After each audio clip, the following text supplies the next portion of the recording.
Hello दोस्तों, कैसे हैं आप सभी। मैं केवी सर विद्यार्थी अकेडमी में आप सभी का हार्दिक स्वागत अभिनंदन करता हूं। जैसा कि जानते हैं दोस्तों, हमारा जो टॉपिक चल रहा था वो क्या था, अध्याय 3 वैद्युत धारा। वैद्युत धारा के 5 पार्ट हमारे यूट्यूब चैनल पर पहले से अपलोड हो चुके हैं। हमने जो पिछले टॉपिक को पढ़ाया था, पिछले टॉपिक में हमने पढ़ाया था गतिशीलता तथा वैद्युत प्रतिरोध।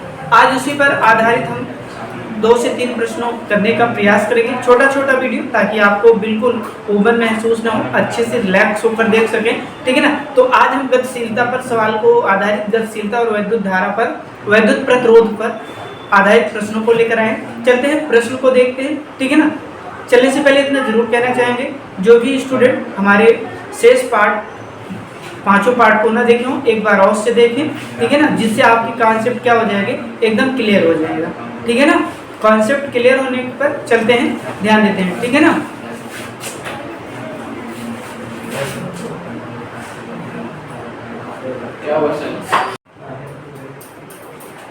चलते हैं भैया, प्रश्न नंबर 1 को देखते हैं। प्रश्न संख्या 1 क्या कह रहा है, तो प्रश्न संख्या 1 को देखिए। कह रहा है तांबे में मुक्त इलेक्ट्रॉनों की संख्या का घनत्व 8.5 10⁻28 प्रति मीटर क्यूब है। 0.2 मीटर लंबाई तथा 1 मिलीमीटर स्क्वायर परिच्छेदित क्षेत्रफल के तांबे के तार से प्रवाहित विद्युत धारा का मान ज्ञात कीजिए, जबकि 4 वोल्ट की एक बैटरी जुड़ी हुई है। तार में इलेक्ट्रॉनों की गतिशीलता 4.5 × 10⁻6 मीटर स्क्वायर प्रति वोल्ट सेकंड है, ठीक है ना। देखिए, सवाल गतिशीलता पर आधारित है, ठीक है ना। इसमें एक चीज ये दिया गया है, अगर आप सारे प्रश्न में देखेंगे तो हमसे पूछा विद्युत धारा आई, लेकिन गतिशीलता का उपयोग किया गया है। तो ऐसे प्रश्नों को हल करने के लिए हम सबसे पहले देखेंगे कि हमारे प्रश्न में क्या क्या दे रखा है और फिर कौन से फार्मूले की हमको आवश्यकता है। चलिए देखते हैं भैया, सॉल्व करेंगे। तो सबसे पहले इलेक्ट्रॉनों का घनत्व दिया है या इलेक्ट्रॉनों की संख्या, जिसे n से प्रदर्शित करते हैं, ठीक है ना। तो लिखेंगे, सॉल्व करेंगे। इलेक्ट्रॉन का घनत्व n बराबर 8.5 × 10⁻28 है। आगे आते हैं, क्षेत्रफल दे रखा है भैया। क्षेत्रफल A बराबर 1 मिलीमीटर स्क्वायर, तो इसको मीटर में बदलेंगे तो 1 × 10⁻3 यहाँ स्क्वायर कर दीजिए, मीटर में हो जाएगा, ठीक है ना। आगे देखिए, विद्युत धारा ज्ञात करना है, लिख लीजिए विद्युत धारा I = ज्ञात करना है। इलेक्ट्रॉन की गतिशीलता दिया गया है, इसको भी लिख लीजिए भैया। इलेक्ट्रॉन की गतिशीलता म्यू बराबर कितना है, 4.5 × 10⁻6 है, × 10⁻6 है। और लिख लेते हैं, ठीक है ना। आगे देखिए, इलेक्ट्रॉन का आवेश आप सबको पता है। इलेक्ट्रॉन का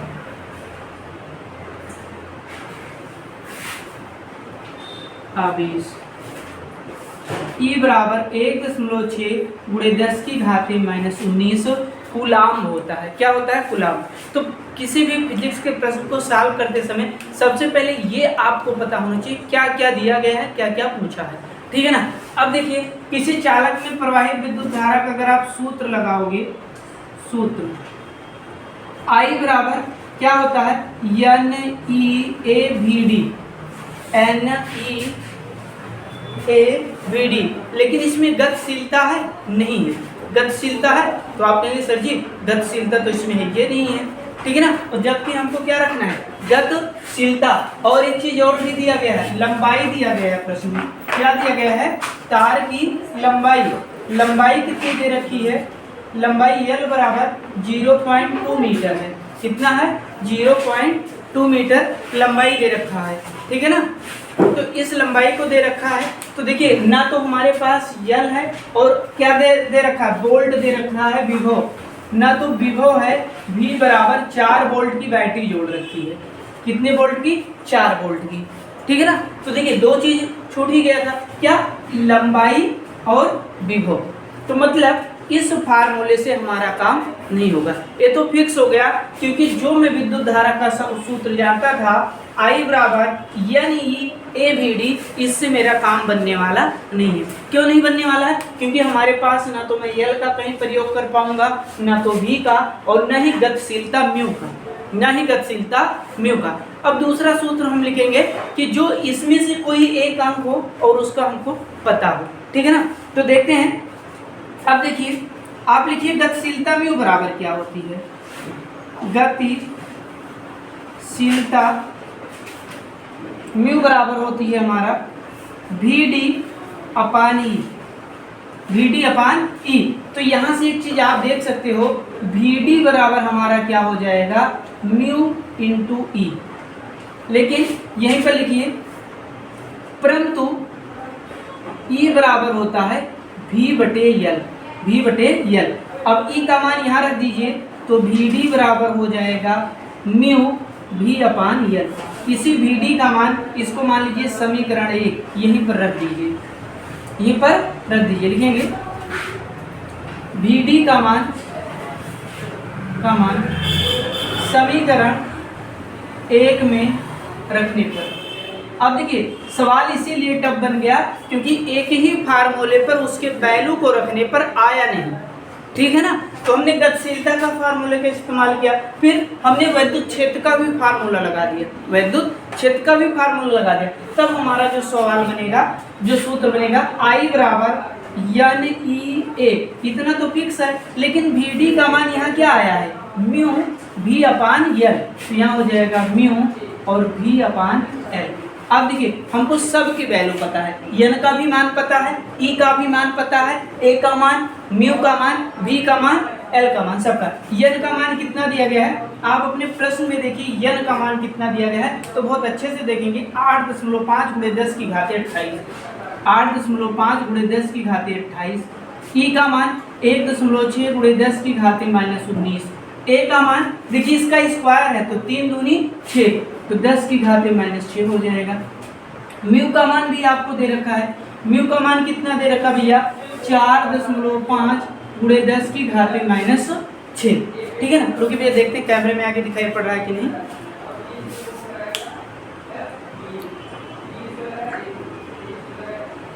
ठीक है ना, अब देखिए, अब दिखाई पड़ेगा, ठीक है ना। अब म्यू का मान रख दिए, वी का मान कितना है, 4 वोल्ट है, कितना, 4 वोल्ट। लेकिन एल का मान कितना है, 0.2 है, 0.2 है।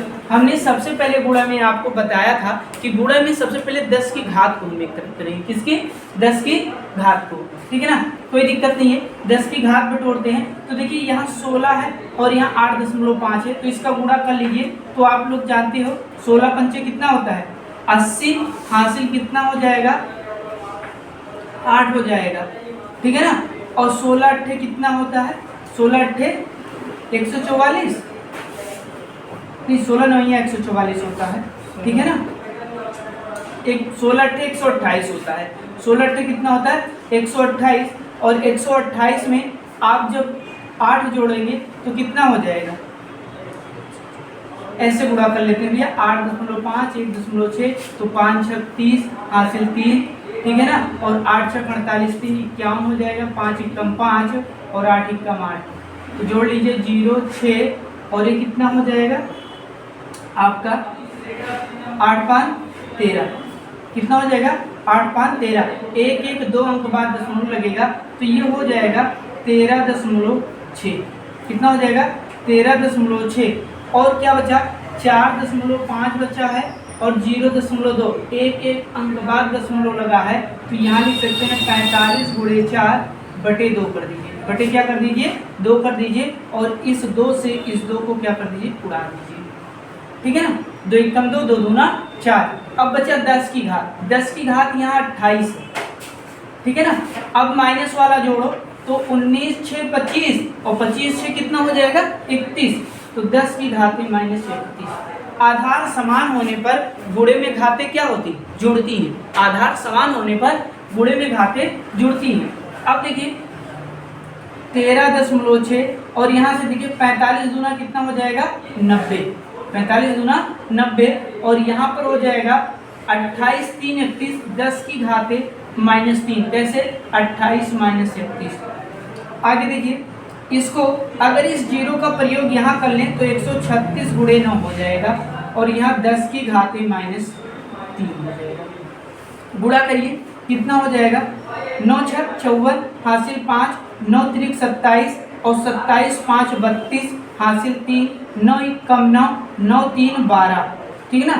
10 की घात -3, 10 की घात -3। यहाँ देखिए एक को अंक बाद दशमलव नहीं लगा है, मैं ऐसे लिखना चाहता हूँ 1.24 गुणे 10 की घात 3। अब सब कहेंगे कि सर जी 10 की घात 3 निकाले कैसे। देखिए भैया, एक को अंक बाद दशमलव लगा था, नहीं लगा था, हमने 3 अंक बाद दशमलव लगाया तो 10 की घात 3 लग गए, निकल गया।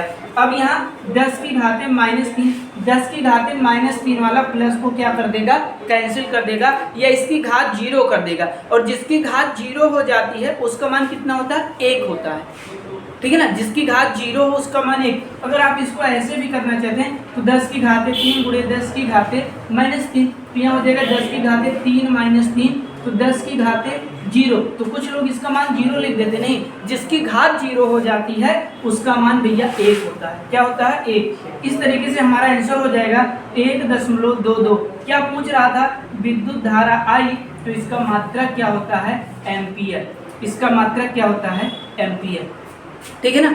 इस तरीके के सवाल पूछे जाते हैं, इस तरीके के सवाल क्या होते हैं, पूछे जाते हैं। सवाल देखिए बहुत इंपॉर्टेंट है, आपके 2015 के बोर्ड के पेपर में पूछा हुआ सवाल है, 2015 के बोर्ड के पेपर में पूछा हुआ सवाल है। तो इस सवाल में देखिए सिर्फ इस सवाल को टफ इसलिए बना दिया गया, क्यों, क्योंकि एक ही फार्मूले पर आया नहीं सवाल, एक ही फार्मूले पर सवाल आया ही नहीं, ठीक है ना।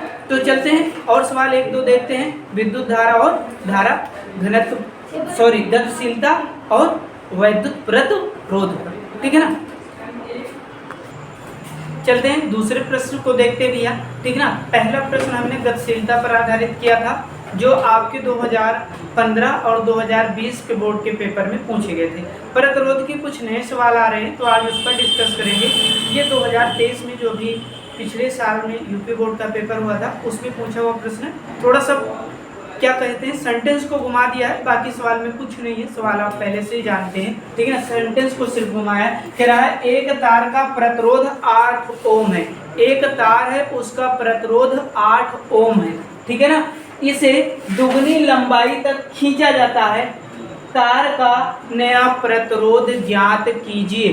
तो देखिए हम ये मानेंगे कि तार खींचने से पहले तार की लंबाई L1 और उसका क्षेत्रफल A1 होगा, और खींचने के बाद उसकी लंबाई कितनी हो जाएगी भैया, L2, और उसका क्षेत्रफल क्या हो जाएगा, A2, उसका क्षेत्रफल क्या हो जाएगा, A2।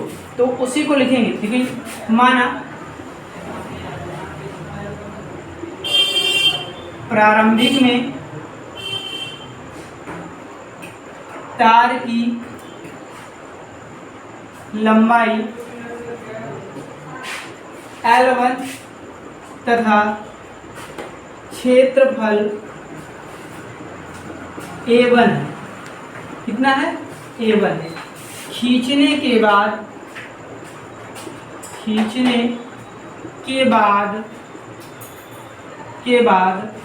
तार की लंबाई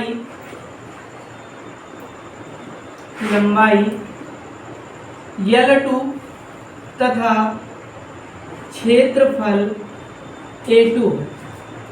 क्या भैया, क्षेत्रफल A2 है, ठीक है ना। अब अगर यहाँ तक हो चुका है तो हम क्या करेंगे, देखेंगे हमारे प्रश्न में क्या क्या दे रखा है।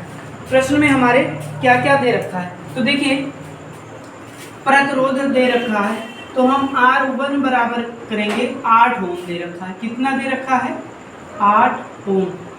R2 बराबर हमको ज्ञात करना है, R2 बराबर क्या करना है, ज्ञात करना है। आगे हमको लंबाई दिया गया है, कह रहा है इसे दुगनी लंबाई तक खींचा जाए। तो अगर पहले L था तो कितना कर दिया गया, 2L कर दिया गया। अगर पहले L था प्रारंभिक में तो उसकी लंबाई कितना कर दिया गया, 2L। कितना कर दिया गया, 2L। तो लिखेंगे भैया, अब देखिए अगर हम लंबाई मानते हैं कि हमारा L1 L है, या आप x मान लीजिए, आपको नहीं L मानना है तो आप x मान लीजिए। तो खींचने के बाद L2 का मान दुगना होगा ना, तो कितना हो जाएगा, L2 का मान 2L हो जाएगा। अब कुछ लोग यहाँ L मानने में असमर्थ हैं, तो आप X मानिए, Y मानिए, Z मानिए, कुछ भी मानिए, क्योंकि ये सीधे कह रहा है कि प्रारंभिक में हमने माना कि प्रारंभ में हमारी तार की लंबाई L1 है, जब हम खींचेंगे तो L2 हो जाएगा, ये हमने माना है। लेकिन मेरा प्रश्न कह रहा है कि खींचने पर उसकी लंबाई कितनी हो जाती, दुगनी हो जाती, उसकी लंबाई दुगनी हो जाती। अब एक यहाँ पर सूत्र होता है भैया, इस सूत्र का प्रयोग करेंगे, ठीक है ना। फार्मूला होता है, फार्मूला हमारा क्या होता है देखते हैं। फार्मूला होता है हमारा A1 L1 A2 L2, ठीक है ना। ये हमारा क्या होता है, फार्मूला होता है, ठीक है ना। अभी इस फार्मूले पर हम आगे इसको क्या करेंगे, हल करेंगे। तो देखिए यहाँ पर क्या क्या दे रखा है, यहाँ पर आप सीधे देखेंगे A1 L1 का मान तो L है, A2 L2 का मान कितना है, 2L है, कितना है 2L। तो यहाँ से अगर आप देखेंगे तो एक L से एक L कट जाएगा और A1 बराबर आपका 2A2 हो जाएगा, 2 कितना A2 हो जाएगा। सीधी सी बात है, जब हमारे तार की लंबाई दुगनी होगी तो हमारा क्षेत्रफल भी क्या होगा, डबल होगा। हम यहाँ से किए बिना भी आपको बता सकते थे, यहाँ से किए बिना भी हम आपको बता सकते थे। आगे देखिए, यहाँ से या तो आप ऐसा लिख सकते हैं कि A2 बराबर A1/2, A1/2, यहाँ पर भी किसी को कोई दिक्कत नहीं होनी चाहिए। आगे एक सूत्र होता है प्रतिरोध, प्रतिरोध, ठीक है ना। R बराबर होता है L/A, R बराबर क्या होता है, L/A। अगर ये होता है तब हम लगाएंगे भैया, क्या लगाएंगे सूत्र, हम मानेंगे कि R1 है और एक को मान लेंगे R2 है, तब हम इस सूत्र का, तब हम इसका प्रयोग करेंगे, इसका भैया R1 बटे R2। और देखिए ये R बराबर है, इसी तरीके से मैं R1 बराबर मानूंगा तो L1 A1 मान लूंगा। यहीं से अगर मैं कहूँ कि R1 बराबर, तो आप कहेंगे सर जी L1 A1 मान लीजिए, और R2 बराबर मैं कहूँगा तो कहेंगे सर जी A2 L2 और A2 मान लीजिए। तो जब इसको इससे भाग दे रहे हैं, उसको उससे भाग देंगे, तब हमारा क्या हो जाएगा, L1/L2, और यहाँ पर क्या हो जाएगा, A2/A1, A2 क्या हो जाएगा, A1 हो जाएगा। अब देखिए हमारे पास सबकी वैल्यू, अब हमारे पास सबकी वैल्यू है, ऐसा कोई भी राशि नहीं है कि जिसकी वैल्यू हमको ना पता हो जाए। देखिए R1 की वैल्यू आपको पहले से पता है 8, R2 की वैल्यू हमको ज्ञात करना है, L1 का मान L है, L1 का मान L है, और L2 का मान 2L है, कितना है 2L है। A2 का मान, A2 बराबर अभी आपका आया था कितना, A2 बराबर A1/2 आया है, तो यहाँ से A2 का मान रख दीजिए, तो A2 बराबर हमारा आया है A1/2, और नीचे A1 बचा रहेगा, A1 लिख लीजिए, A1 से A1 कैंसिल, L से L कैंसिल, ठीक है ना। हमारा बचा कितना भैया, 8/R2 बराबर 1/2 गुणे 1/2।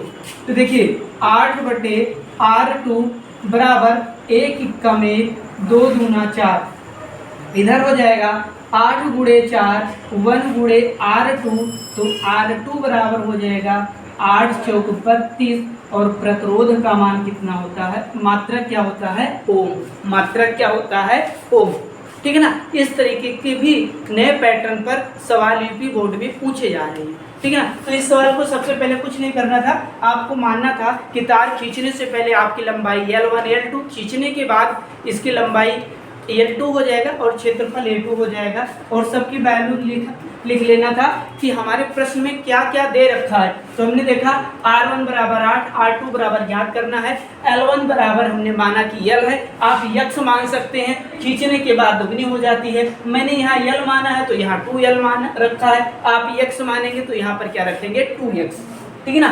आगे एक फार्मूला लगाए कि A1 L1 बराबर A2 L2 की, ठीक है ना। यहाँ से हमने A1 की वैल्यू ज्ञात, A2 की वैल्यू ज्ञात किया, A2 बराबर क्या होता है, A1/2। आगे एक फार्मूला होता है प्रतिरोध का, प्रतिरोध R बराबर होता है L/A, ठीक है ना।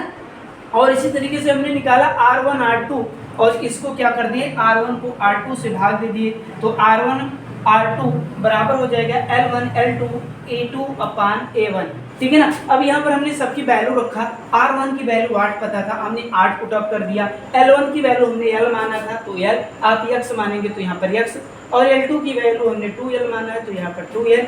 A2 की वैल्यू हमसे पहले पता है A1/2, और इसी की वैल्यू लाकर यहाँ पर हमने A2 के स्थान पर रखा और उसका मान A1 से A1 कैंसिल हो गया, और यहाँ पर बेटा बचा क्या 8/2R, और 1/2 1/2 का गुणा करोगे 1/4। इस तरीके से R2 का मान कितना हो गया 3200, ठीक है ना। आगे एक वीडियो इस पर और करते हैं और आपके सारे कॉन्सेप्ट क्या हो जाएंगे, क्लियर हो जाएंगे। चलते हैं एक प्रश्न को और देखते हैं, ठीक है ना भैया।